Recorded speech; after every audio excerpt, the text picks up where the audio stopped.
This is not an essay against love. This is not an essay against love that is true. This is an essay in regard to this new term of the past couple of decades called true love. The lie of true love.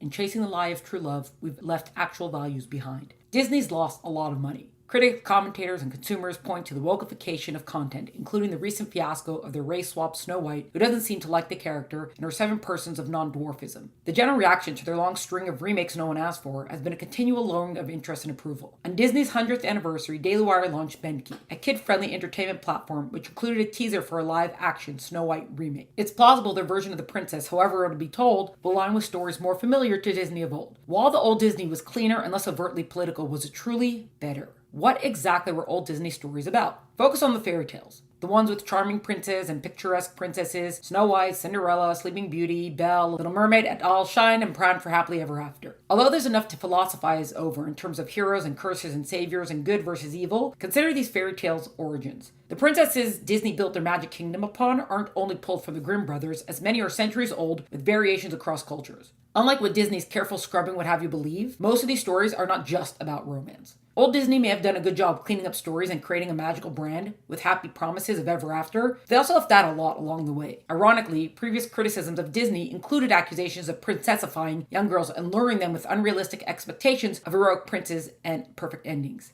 Consider The Little Mermaid, written by Hans Christian Andersen in 1837. Disney animated a story about a glimpse, a voice in a storm, and the transcendence of true love over ocean and land. Andersen, however, wrote a religious story about a glimpse, an obsession, and a mermaid desirous to be human and obtain an everlasting soul. That mermaid did not wed her prince. Early versions of Beauty and the Beast highlight love, but not the panacea of true love, powerful enough to break curses. Central themes include goodness, kindness, and looking beyond an ugly exterior. The German Snow White wasn't either awakened by magical true love's kiss, but a stumbling servant who inadvertently dislodged a piece of apple, choking her. Moreover, the happy ending is overshadowed by far more powerful warnings against vanity and envy. Sleeping Beauty has differing origins, from her awakening while birthing twins she was impregnated with, when her rescuer raped her in her sleep, to an odorous mother-in-law who wanted to eat her kids. Hardly the material Ever After is made of. There's not much controversy over Disney deleting inappropriate scenes, removing the ugly and morbid to better serve a wholesome family setting. There's no question that some parts are better left out in telling these stories to children. Yet, in doing so, what message was singled out for the foundation of the Magic Kingdom? True love is timeless. True love is all you need. True love conquers all.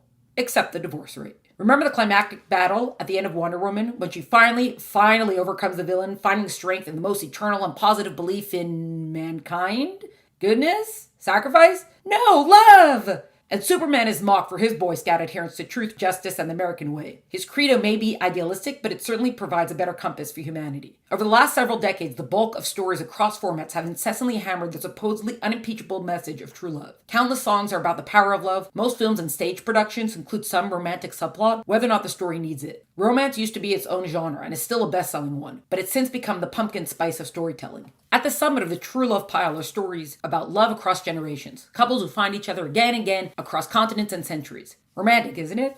Except, if we're all just atoms floating around the universe, then which part exactly orchestrated this epic, transcendent love? Maybe it was Pluto before it was downgraded, or an undiscovered black hole in a galaxy far, far away. Perhaps it was a glorious, unknown star. How else do star-crossed lovers? Obsession with true love somehow makes sense of an unnamed, burnt-out, gaseous fire bringing you and yours together over and over and over again. All to say that according to a secularized worldview, the highest of human achievements is true love. True love and its kiss have the power to break through any barrier, answer any question, solve every issue known to man. And not only that, but you deserve it, just because you were born. There's no escaping the many social issues of the day are a result of the constant drilling of this false message into our thoughts and imaginations. The way so many feel jaded by the capitalist system that didn't facilitate their instant success, so do many think true and eternal love is merited by mere existence. Think of the accusation, you can't tell me who to love. True, a heart can't usually be commanded by someone else. And no one's arguing whether or not there's a feeling of love towards someone else. If love is life's highest achievement, then it would be right to protest that no one can hold back anyone from reaching such fulfillment. Except, this is where Disney and the songs and stories are wrong. Because love isn't enough. Because love isn't always good and can even lead to harm. Because someone can truly love someone else and still disagree with their choices. Most importantly, there's something greater and more eternal than love. Many things rather. Things like respect. Things called values. Unfortunately, respect is much less fun to write about and certainly doesn't sparkle like promises of love. It was never set into the foundation of a magical kingdom, though a value is more enduring than an emotion. Unlike love, respect is more the stuff lasting relationships are made of.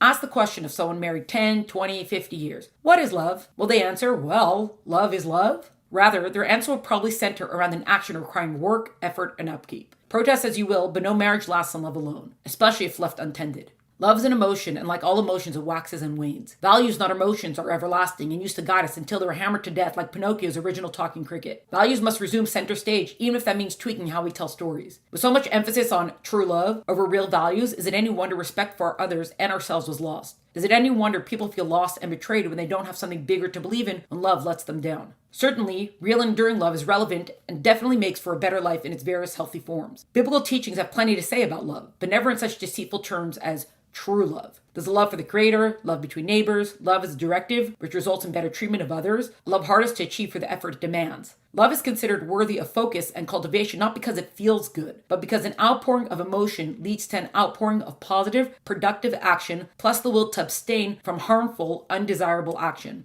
That's to say, love isn't automatic or everlasting without work. Most agree that deep, abiding love doesn't just happen. It's not just wokeism that's made stories boring, but the constant harping on true love and all its supposedly unassailable perversions which promote the forced normalization of lust, adultery, and pedophilia. It's created the mindset of, if I love, then I must act upon it, without taking into account whether this love is moral or worthy of action, or will harm someone else. It also doesn't account for the fact that love does not exist in a vacuum, and that relationships only endure when both sides care for it. Love might feel good in the moment, but it's not a reliable North Star, despite what the stories would have us believe. Values like respect mandate certain actions regardless of the feels and mood of the moment. There's a reason fairy tales don't usually have sequels 6 years and 3 kids into the marriage. People should not be reduced to their current love status, and stories are more interesting when they grapple with moral courage and strength of conviction. Jekyll and Hyde, The Count of Monte Cristo, To Kill a Mockingbird, and the like endure for a reason. Even early iterations of the romance genre focus on the destructive nature of lust and obsession, or frame love as a path to marriage, thereby fulfilling societal and familial duty. Old Disney created a colorful, feel-good world of magic and true love, which overshadowed more important morals. It may have been cleaner, but was it really better?